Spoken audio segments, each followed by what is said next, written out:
Far from the football field, this is not the kind of attention Kevontae Turpin is used to. The mugshot of the star TCU player snapped this weekend just a few short hours after the game. There goes Kevontae Turpin! It is now a question whether he will ever play for TCU again. Touchdown! Saturday, arrested and charged for assault causing bodily injury. According to an arrest warrant affidavit, the victim is his longtime girlfriend. Police were called to this apartment complex not far from campus. According to the affidavit, the victim told police Turpin got angry with her because he believed she was sending photos of herself to other people.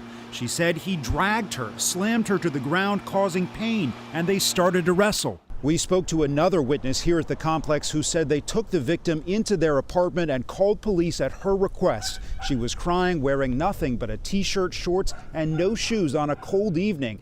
Turpin refused to speak to police, but another witness said he watched Kevontae manhandle the victim, grabbing her from behind across the neck, her feet dragging as she kicked and yelled at him.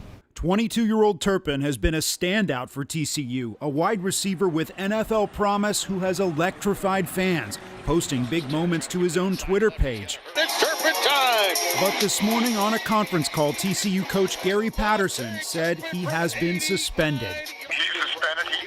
Everybody knows how I handle things like this. We're gathering information, but at this point in time, he probably won't play against Kansas.